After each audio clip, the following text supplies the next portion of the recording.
Shalom Aleichem. Estamos mais uma vez aqui para dar prosseguimento ao nosso estudo sobre os dons extraordinários, sendo que hoje iremos estar fazendo a última parte da introdução deste. A partir do próximo vídeo, que seria o vídeo 5, nós estaremos adentrando nas escrituras e estaremos nos aprofundando sobre o propósito, por que existiram os dons, Isso ninguém se pergunta.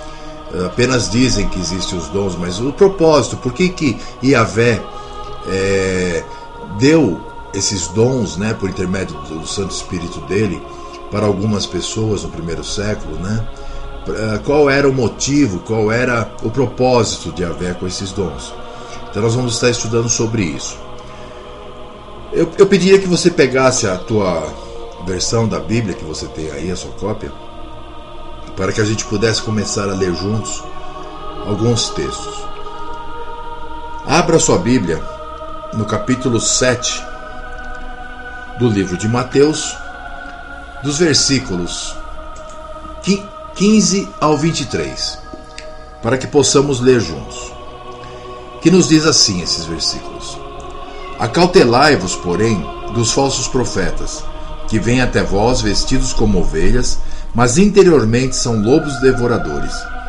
Por seus frutos os conhecereis. Porventura, colhem-se uvas dos espinheiros ou figos dos abrolhos? Assim toda árvore boa produz bons frutos, e toda árvore má produz frutos maus. Não pode a árvore boa dar maus frutos, nem a árvore má dar frutos bons. Toda árvore que não dá bom fruto, corta-se e lança-se no fogo. Portanto, pelos seus frutos os conhecereis. Nem todo o que me diz Senhor, Senhor, entrará no reino dos céus, mas aquele que faz a vontade de meu Pai que está nos céus. Muitos me dirão naquele dia: Senhor, Senhor, não profetizamos nós em teu nome, e em teu nome não expulsamos demônios, e em teu nome não fizemos muitas maravilhas? E então lhes direi abertamente: nunca vos conheci. Apartai-vos de mim, vós que praticais a iniquidade. Esse é um texto bastante duro, onde o nosso Messias Yeshua, ele é muito claro no que ele diz. E nós sabemos que naquele dia será exatamente assim. Muitos, quando ouvirem chegando na nuvem, irão estar: Senhor, Senhor, E ele irá dizer a estes: não vos conheço, pois vocês praticam a iniquidade. O que seria iniquidade? É aquilo que é contrário à lei Torá de Yahvé.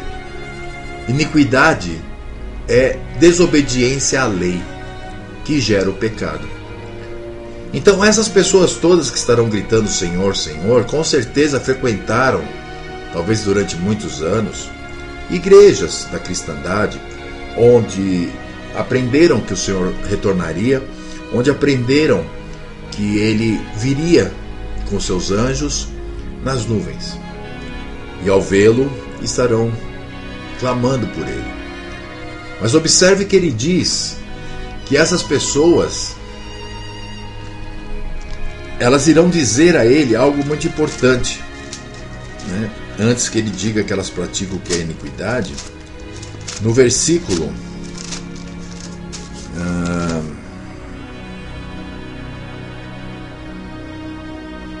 22, ele diz que essas pessoas dirão o seguinte para Ele: Senhor, Senhor. Muitos me dirão naquele dia: Senhor, Senhor. Agora preste atenção: não profetizamos nós em teu nome? E em teu nome não expulsamos demônios? E em teu nome não fizemos muitas maravilhas? Percebem de que tipo de crente ele está falando? Que irá estar chamando por ele e ele vai dizer que não os conhecem? Que outro tipo de crente diz que profetiza? Que outro tipo de crente diz que expulsa demônios? Que cura? Que faz maravilhas? Tem uns que dizem que fazem cair fogo do céu, a não ser os pentecostais. E aqueles, é claro, que estão entrando na dos pentecostais. Também os carismáticos. E provavelmente alguns espíritas estarão no dia também dizendo Senhor, Senhor. Agora, nós temos que entender o seguinte, que apesar de nós já termos falado tanto e enfatizado tanto que esse poder não é do Espírito Santo de Yahvé, não é um poder da luz e sim das trevas, né? Fica a pergunta, né, de onde vem. Mas nós temos a resposta, a Bíblia tem a resposta para tudo, né? Como está escrito, se a gente for entender as coisas espirituais pelas coisas espirituais, nós vamos ter um bom resultado, pois nós vamos chegar a compreender aquilo que Yahvé deseja de cada um de nós e como funciona o que Yahvé nos ensina. Para sabermos de onde vem, né, esse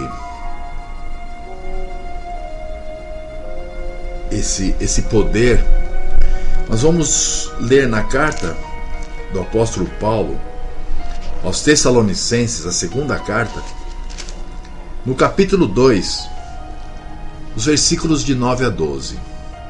Acompanhe comigo aí em sua Bíblia. A segunda epístola de Paulo aos Tessalonicenses, capítulo 2, versículos de 9 a 12, que nos diz assim, falando com respeito a essas maravilhas, né, que esses que dirão Senhor, Senhor, dirão que praticaram. Diz assim: a esse cuja vinda é segundo a eficácia de Satanás, com todo o poder e sinais e prodígios da mentira, e com todo o engano da injustiça para os que perecem, porque não receberam o amor da verdade para se salvarem. E por isso Elohim lhes enviará a operação do erro, para que creiam a mentira, para que sejam julgados todos os que não creram a verdade, antes tiveram prazer na iniquidade. Note que está sendo dito aqui dos mesmos que o Messias está falando lá em Mateus 7. Aqueles que praticam a iniquidade, aqueles que gostam da iniquidade e aqueles que dizem ter poder e fazer maravilhas. Então aqui nós temos a resposta de onde provém esse poder, de onde provém essas maravilhas. Do próprio Satanás. Nós temos que entender que a Bíblia deixa muito claro que devemos testar os espíritos, né? E julgar os faladores, para ver se de fato eles são de Yahvé. Vamos ler mais um texto, agora em 1 de Coríntios, a primeira carta aos Coríntios do apóstolo Paulo, no versículo 14, aliás, o capítulo 14, o versículo 29, onde lemos o seguinte, primeira carta aos Coríntios, capítulo 14, versículo 29, que nos diz assim: e falem 2 ou 3 profetas, e os outros os julguem.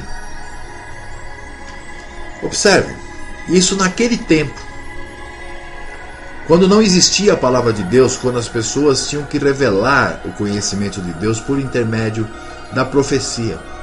E mesmo assim o apóstolo diz, né, que falassem 2 ou 3, e que os irmãos, a congregação, o corpo, né, de Yeshua que ali estava reunido, os julgassem. Julgassem em que sentido?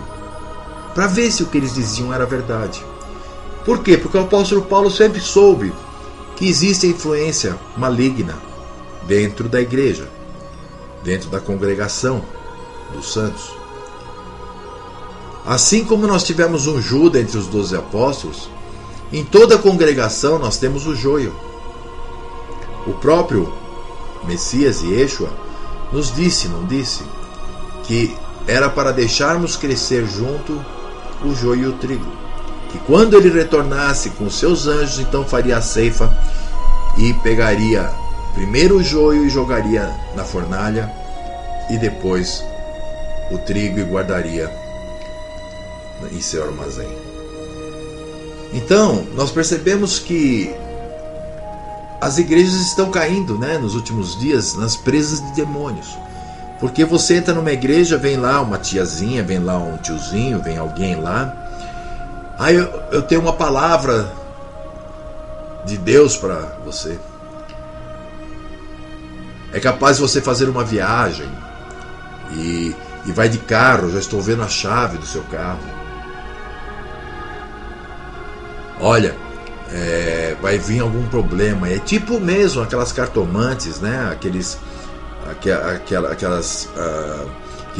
que leem as mãos, né? Que vão chutando e quem sabe de repente acerta alguma coisa. E dizendo que isso é profetizar. Nós temos que lembrar que no primeiro século, aqueles homens que realmente tiveram o poder de profetizar, eles não falavam da vida das pessoas. Com exceção de quando avisaram a Paulo, em várias congregações, de que alguma coisa ruim iria acontecer com ele em Jerusalém, o Espírito estava avisando. Sempre as profecias foram ensinos que hoje fazem parte, inclusive, da palavra de Deus. São os ensinamentos dados pelo Espírito Santo para aquelas pessoas, para que elas pudessem transmitir as verdades. Afinal de contas, naquela época eles não tinham as escrituras do Novo Testamento, da Nova Aliança. Eles tinham apenas as escrituras do Velho Testamento. Vamos ler mais um texto comigo? Agora na primeira carta a Timóteo, no capítulo 4, o versículo 1. 1 Timóteo 4, 1. Que nos diz assim: mas o Espírito de Yahvé, é claro, expressamente diz que nos últimos tempos apostatarão alguns da fé, dando ouvidos a espíritos enganadores e a doutrina de demônios. Percebe? O que mais nós vemos hoje? Não é realmente as pessoas dando mais ouvidos aos espíritos imundos e às doutrinas de demônios? Observe que hoje as pessoas entram nas igrejas, né?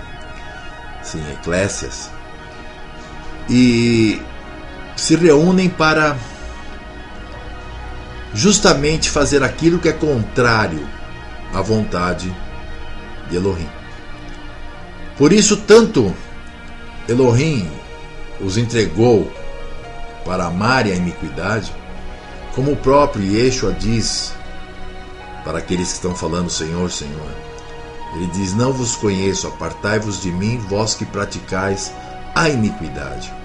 Por quê? Porque eles estão, assim como aqui em 1 Timóteo 4,1, dando ouvidos a espíritos enganadores e a doutrinas de demônios. Então é bem complicado.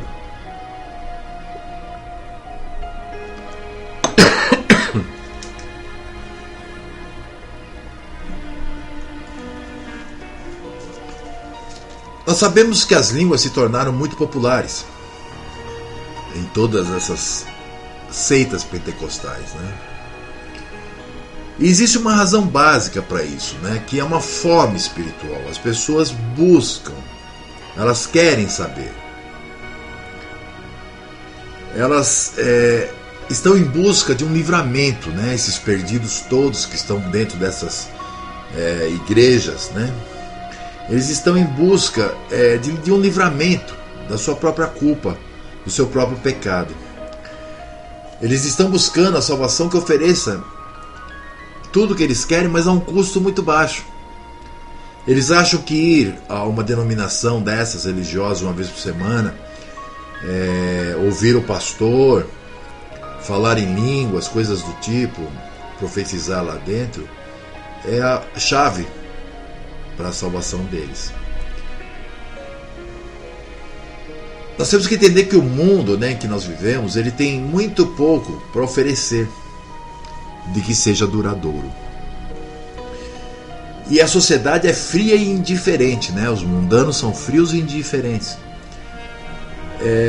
Quando é oferecido às pessoas, né, um lugar de aceitação onde exista uma forma de amor, mesmo que seja uma forma humana de amor, elas correm para lá. Elas acham ali é a casa de Deus. Elas confundem o amor do Pai, que Ele mesmo diz que aquele que ama é aquele que ensina a verdade e é aquele que repreende. Eles confundem isso com libertinagem dentro dessas seitas, desses salões espíritas que eles chamam de igrejas evangélicas. Por outro lado, os crentes estão em uma busca de uma alternativa para os cultos verdadeiros, que eles chamam de frios e sem vida. Eu conversando com um presbítero da Igreja de Deus ontem à noite, ele me disse que os adventistas do sétimo dia, quando passa uma mosca, eles escutam. O que ele quis dizer com isso? Que é um frio, é um culto frio, que as pessoas são sérias, né? Pois eu diria o seguinte para ele: os adventistas são católicos, apostólicos romanos. Até na Trindade eles creem. Dentro do culto deles só se ouve amém, aleluia. Eles só não são pentecostais porque eles sabem que os dons cessaram. E o culto racional que Paulo prega, que Paulo diz para nós que nós devemos mantê-lo, é justamente isso, é o autodomínio. Nós estamos ali para aprender, não para fazer bagunça. Então, esses crentes que não sabem nada, desses pastores que não sabem nem falar direito, quanto mais ler e escrever, eles têm essa mania de dizer que onde ocorre um culto da forma bíblica, ou seja, o culto racional, onde se estuda a palavra de Yahvé e onde se aprende a lei Torá de Yahvé e onde se aprende como melhorar para se chegar a algum tipo de santificação, para perseverar até o fim e então ser salvo por Yeshua, eles dizem que é um culto frio e sem vida. Eles querem demonstrações. Eles querem, alegria, demonstrações de alegria. Eles querem aquilo que eu chamaria de alucinação coletiva. Aí eles acham que é de Deus. Mas estão enganados. Porque não é isso que a palavra nos diz. Porque eles têm essa fome, espiritual. Porque afinal eu creio que muitos deles foram chamados. Por isso que o Pai diz em Apocalipse 18:4: sai dela, filhos meus. O que significa que tem muito filho de Yahvé chamado dentro de Babilônia, dentro dessas seitas evangélicas, principalmente das pentecostais também. Então essas pessoas têm a fome do verdadeiro evangelho, mas acabam se satisfazendo com essas imitações da verdade. Porque se nós formos prestar atenção, está muito difícil encontrar um lugar onde possamos ouvir a verdadeira e fiel palavra de Yahvé, de Elohim, que está contida nesse livro. Porque hoje, mais do que nunca, as coisas estão muito difíceis. Nós temos percebido que pouca profundidade verdadeira tem sido encontrado nessas igrejas da cristandade. Na maior parte das vezes, muitos poucos membros conhecem aquilo em que creem. Eles não sabem qual é o motivo, ou eles não sabem explicar qual é a esperança deles, porque eles não aprenderam isso. A minha esposa, pregando no campo, que a gente faz muito isso aí pelas ruas, distribuindo nossos boletins e conversando com as pessoas, nós saímos um dia perguntando para as pessoas qual era a esperança delas na palavra de Deus. E uma senhora respondeu para ela que a esperança dela era que o filho se formasse, arrumasse um bom emprego, ganhasse muito dinheiro e tivesse uma linda casa e um carro zero. Então nós observamos que as pessoas estão realmente no aqui e agora. Elas não perceberam que a palavra de Deus não diz nada sobre o aqui e agora, a não ser que isso tudo vai ser destruído. Mas ela fala sobre o futuro, ela fala sobre a nossa vida no futuro. Nós vemos histórias e conhecemos os grandes feitos dos homens na Bíblia, os quais existiram antes de nós. E dizemos que é isso que desejamos e queremos agora mesmo. Por exemplo, Salomão teve lá suas riquezas, Davi, né? O pai abençoava, dando boa colheita para o seu povo. E nós, então, por intermédio desses pastores picaretas, né, que só se utilizam desses versos para ludibriar e ganhar dinheiro do povo, eles passam para eles uma falsa verdade, onde o cristão não pode ser pobre, ele tem que ser próspero. Eles não percebem que eles estão falando de um Yeshua judeu que foi preso, espancado e morto na cruz. Eles não percebem que eles dizem fazer parte do caminho que Yeshua ensinou, onde os discípulos eram mortos todos os dias, entregues aos leões, onde o apóstolo Paulo disse: tiver com que se cobrir e o que comer está ótimo, onde as igrejas tiveram que se juntar para juntar ofertas, né, para mandar para Jerusalém, porque os irmãos de Jerusalém estavam passando fome. Onde está a prosperidade daquele que segue a Yeshua?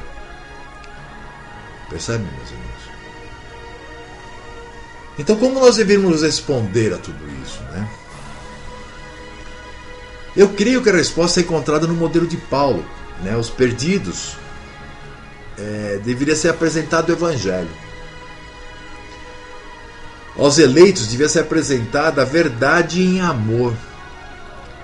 Lá em Efésios 4,15 está escrito assim: antes, seguindo a verdade em amor, cresçamos em tudo naquele que é a cabeça, o Messias. Nós não deveríamos ter receio de falar a verdade. Nós deveríamos falar a verdade sempre. Eu procuro fazer isso. Sou mal visto, sou mal falado, sou chamado de herético, de judaizante. Nós precisamos conhecer a palavra de Yahvé como nenhum outro livro, e que ela seja a autoridade final em nossa vida. Devemos querer deixar de lado nossos sentimentos e experiências pessoais, né? Aquelas experiências que nós temos, como nós falamos no estudo passado, e ficar somente com o que diz a palavra de Yahvé. Não devemos permitir que as línguas, ou profetizar, ou curas, né, nos dividam de tal maneira que possa embaraçar a obra de Yahvé. Mas também não devemos abandonar a verdade doutrinária por causa de ter união com essa gente, que eu nem chamo de irmão. A partir do próximo estudo, nós iremos estar estudando sobre os propósitos dos dons. Então nossos estudos irão modificar de nome. Eles serão chamados os propósitos dos dons espirituais. Eu espero realmente que Yahvé esteja tocando o seu coração e o da sua família. Se ainda não tocou o seu e a da sua família, procure assistir esses vídeos juntamente com ela, com a sua família, com seus amigos de igreja, para que eles possam estar lendo. Mas assistam isso sem aquela coisa de não, esse cara ele é contrário aos dons porque ele não tem o espírito, porque ele é judaizante, ele deixou barba. Não. Peguem a palavra de Yahvé e acompanhem-na. Acompanhem junto comigo o que ela diz realmente. E nós vamos então, a partir do próximo estudo, do estudo 5, estar falando sobre os propósitos desses dons terem existido um dia. Que Yahvé o abençoe e guarde. Shalom Aleichem.